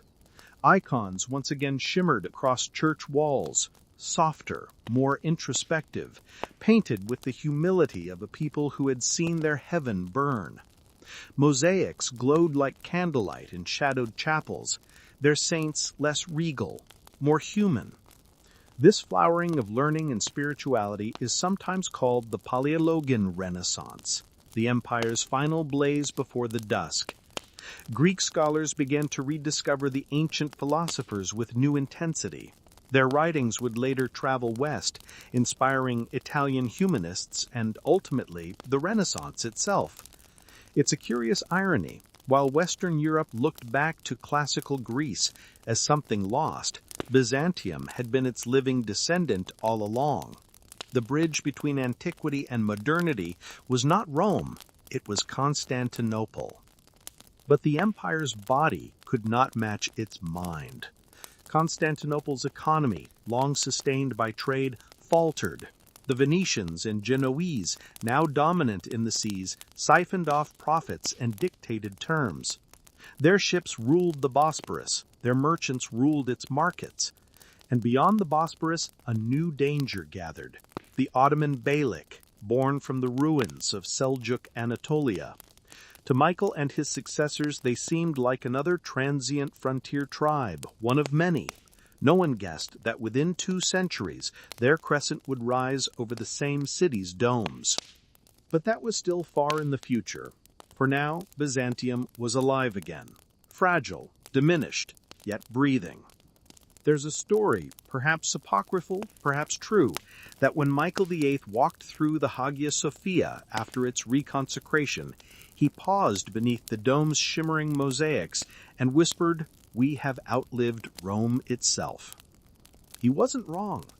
While the Caesars had turned to dust, the empire that called itself Roman still stood, battered, reshaped, and reduced, but unbroken. And perhaps that was Byzantium's secrets all along.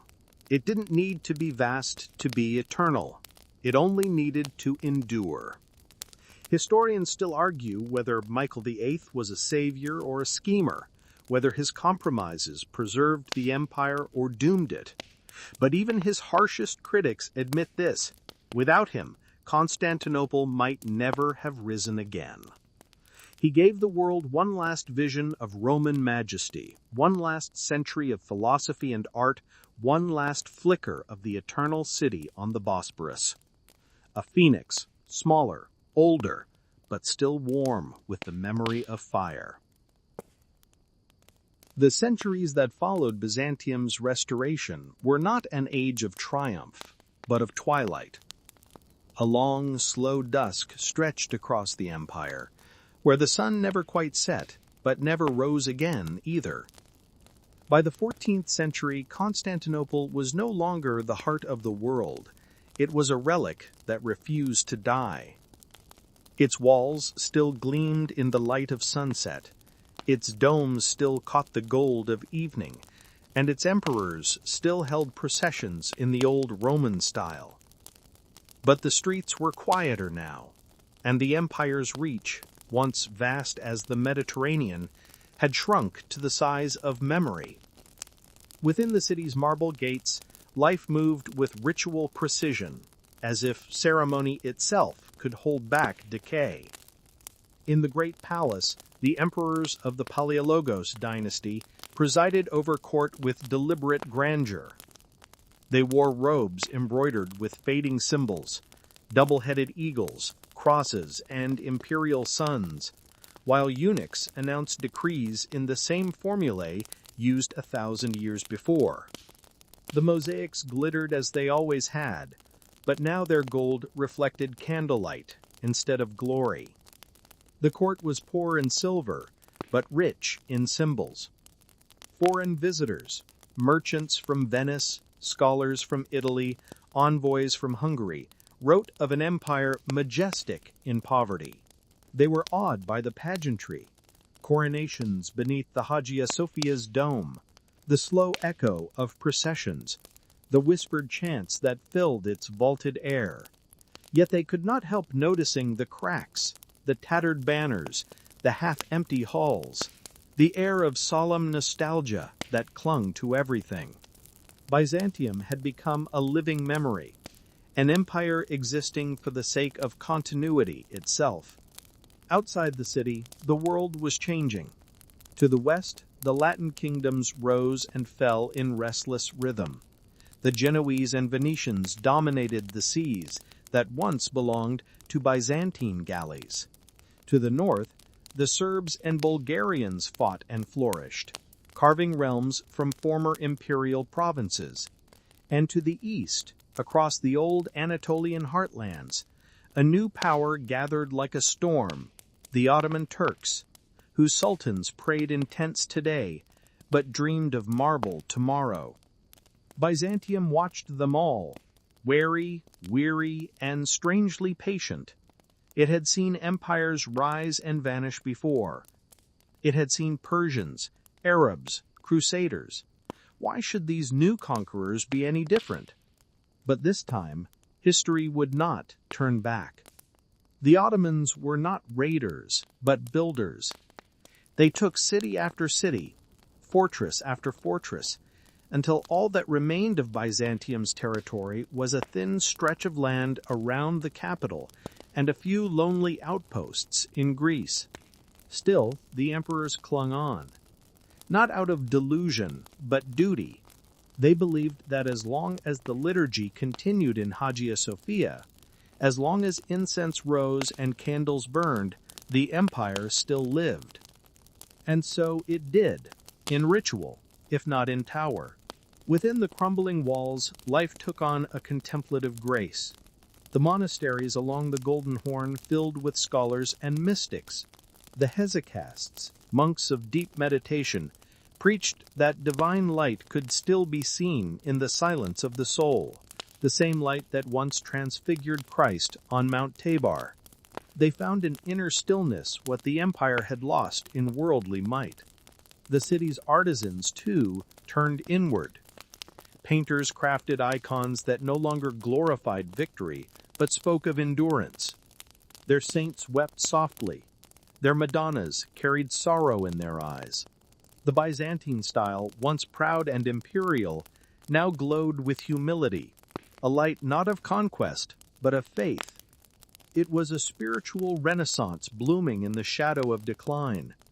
Even as walls crumbled, words endured. Scholars gathered in candlelit chambers to copy ancient texts, Plato, Aristotle, and Homer, preserving them for a future world that would one day call it the Renaissance. In a strange twist of fate, the dying empire became the midwife of Europe's rebirth. But even the most enduring twilight must fade. By the early 14th century, Constantinople was a city of fewer than 50,000 souls, surrounded by Ottoman lands on every side. Its emperors, like John VIII Palaiologos, still bore titles like Basileus of the Romans, but they ruled little more than the city itself and a few fragments beyond. And yet this empire refused surrender. When the Ottomans demanded tribute, Byzantium sent ambassadors, not soldiers. When the treasury emptied, the emperor sold jewels for bread, but the Hagia Sophia's candle still burned each night. When the empire's armies could no longer march, its choirs still sang hymns of victory, not to men, but to faith. It was as though the Byzantines had made peace with their fate. If they could not win in battle, they would win in meaning. They had lived for 1,000 years, through wars, plagues, betrayals, and miracles, and now as the end approached, they seemed almost serene. One Venetian traveler described Constantinople in this era as a corpse with a soul still awake. He meant it as pity, but perhaps it was praise. For in that half-lit city by the Bosporus, something luminous persisted. Not empire, but essence. The idea that beauty, ceremony, and faith could outlast the sword. The belief that decline, if faced with dignity, could itself be a kind of victory. The Byzantines called their empire Basilia ton Romaeon, the empire of the Romans. But by the end, it was something more fragile and more profound, a civilization that had outlived its world, yet refused to vanish. In those final centuries, the empire did not live for conquest or glory. It lived for remembrance.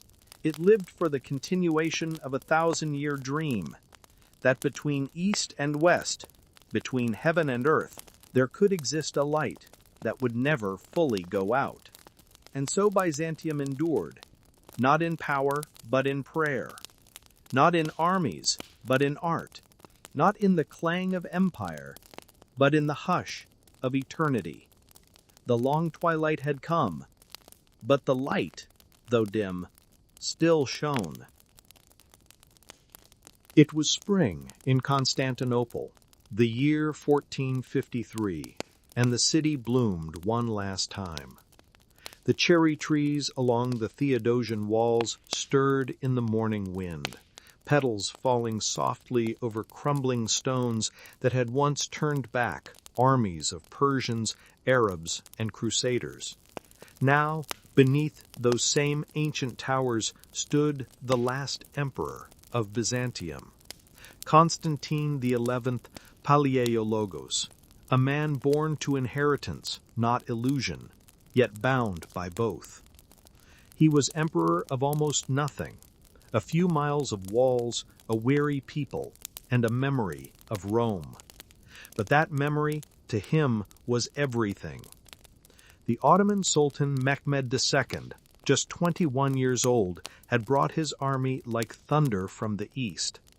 Some called him the conqueror already. Others whispered that he carried destiny on his shoulders. Behind him marched more than 100,000 men, Turks, Janissaries, and mercenaries, along with the empire's newest terror, massive bronze cannons cast by a Hungarian engineer named Orban. The greatest of these, a monstrous gun longer than a city bus, could hurl stone balls weighing half a ton straight into the ancient walls that had once defied centuries.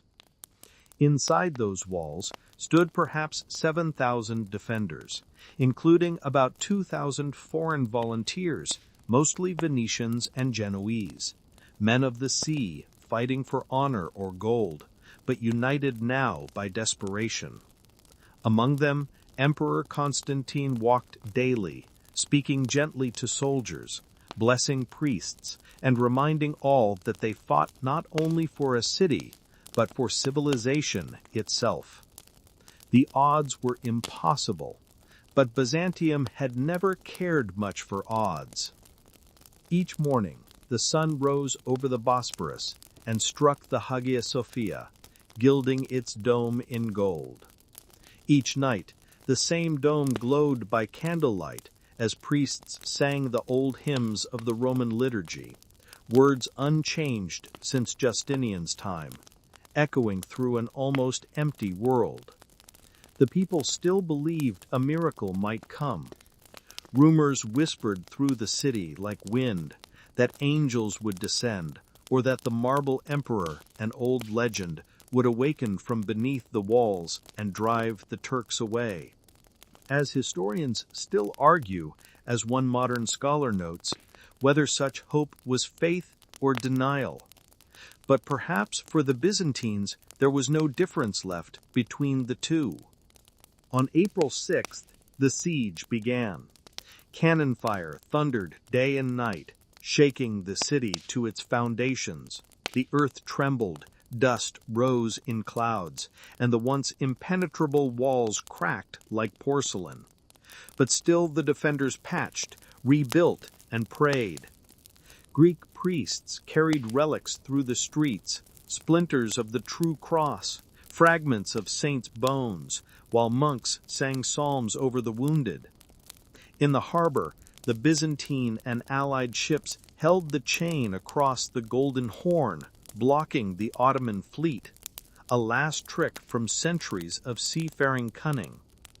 But Mehmed, ever inventive, dragged ships overland on greased logs, bypassing the chain entirely. When the Byzantines awoke to see Turkish sails glittering behind their lines, even the bravest felt their faith tremble.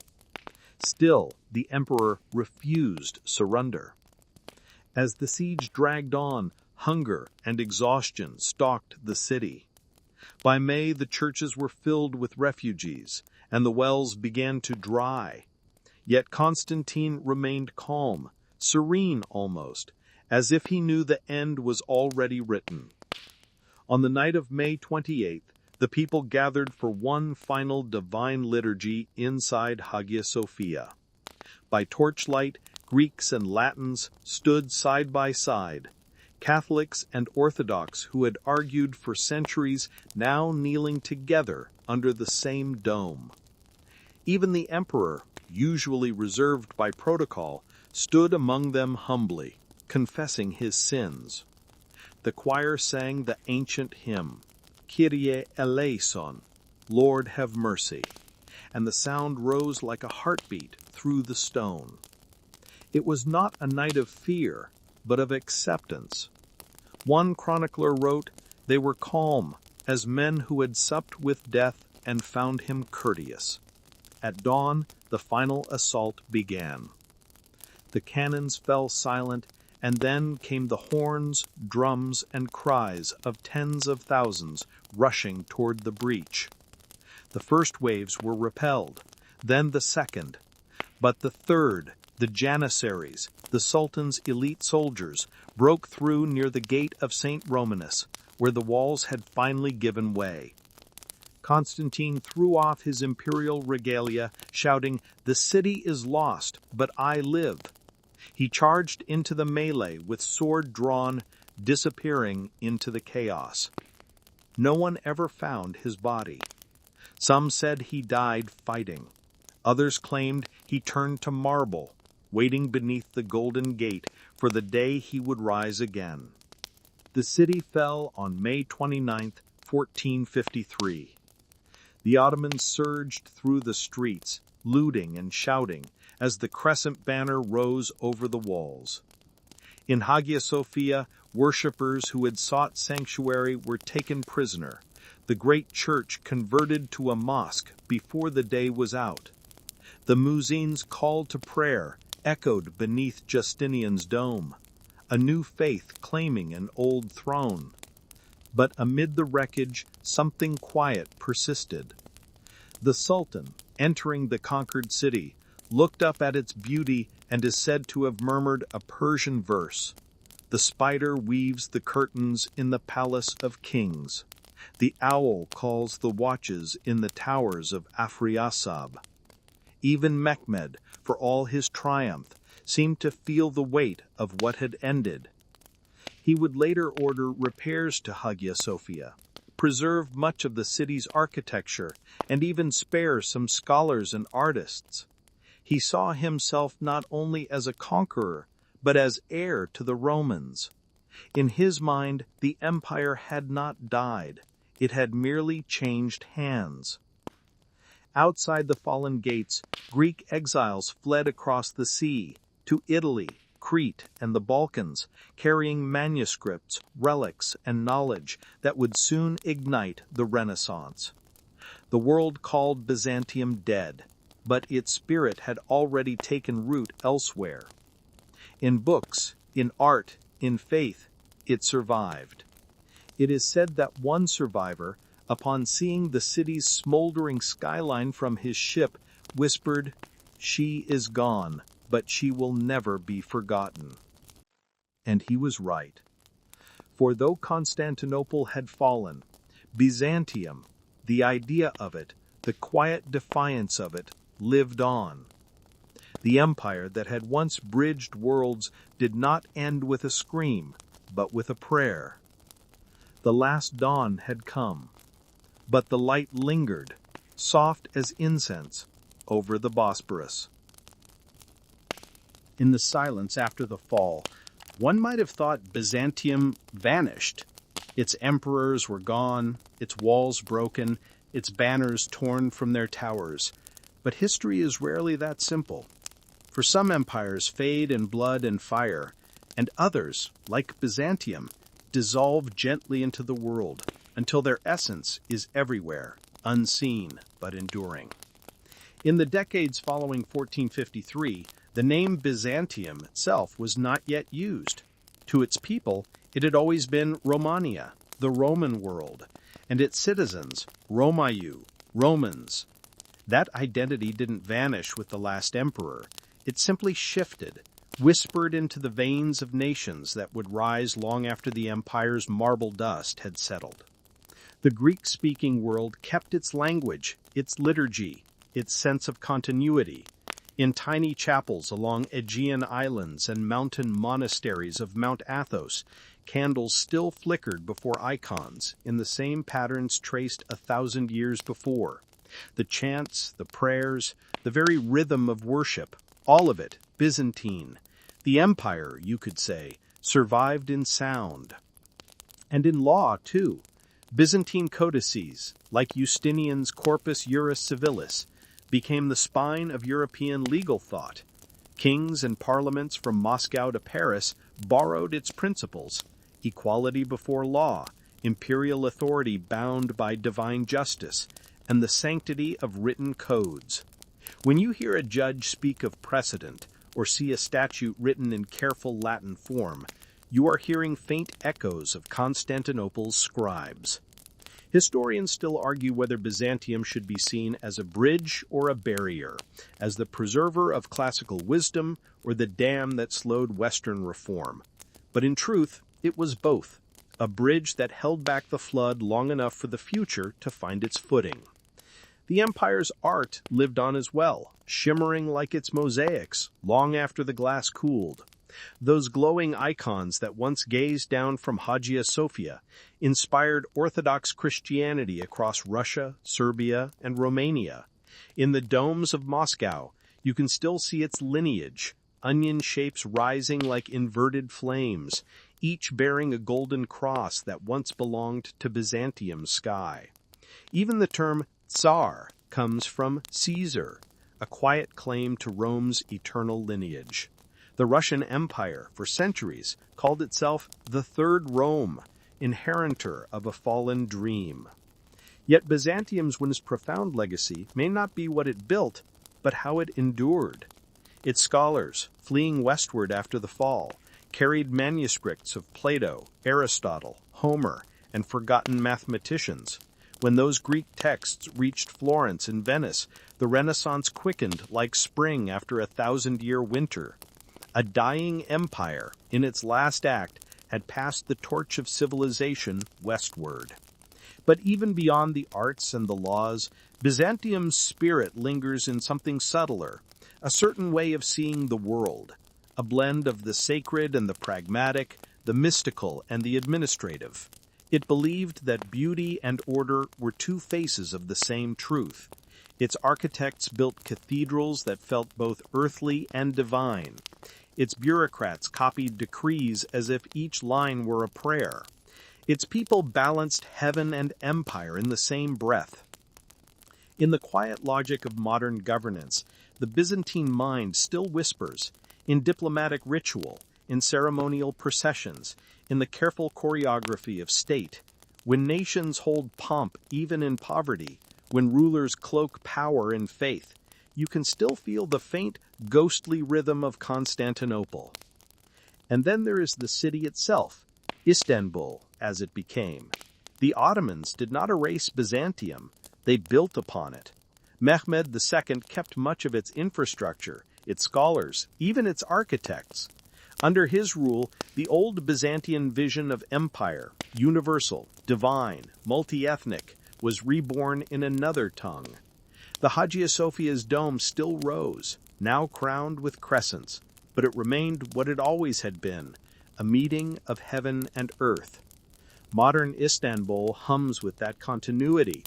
Walk through its alleys and you can still trace the spine of the old mese, the central road that once hosted imperial parades. Touch the stone walls, and you're touching layers of empire, Roman, Byzantine, Ottoman, all folded into one breathing city. The air itself feels old, like parchment turned by 1,000 unseen hands. Byzantium also lingers in language. The Greek we hear today, modern, living, lyrical, is not far removed from that spoken in Constantine's city. When a priest chants in Athens or a grandmother prays on a whitewashed island, she's using phrases once heard in Hagia Sophia.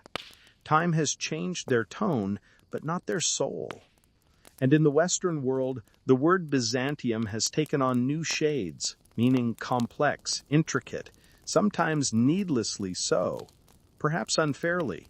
For what others call Byzantium today, subtle diplomacy, elaborate administration, endless debate, was in its time a form of mastery. 1,000 years of survival demanded nothing less. There's a small, almost forgotten legend that says when Constantinople fell, a single candle kept burning in the Hagia Sophia for 40 days, though no one tended it. When the last flame flickered out, it was said to have drifted up through the dome and out into the sky, where it became a star, a light that would never fade, guiding those who still remembered. No historian would swear by that story, but every visitor to Istanbul who watches the evening sun catch the golden dome might feel something of it, a quiet reminder that light, once lit, never truly dies. Byzantium, too, became such a light, not gone, not forgotten, just diffused across continents, languages, and centuries. In our laws, in our churches, in our words and rituals, the empire that never died still hums softly beneath everything we call civilization. It speaks in the toll of a church bell, the shimmer of gold leaf on a book, the marble beneath our feet. Its song is quieter now, yes, but perhaps all enduring things grow quieter with age.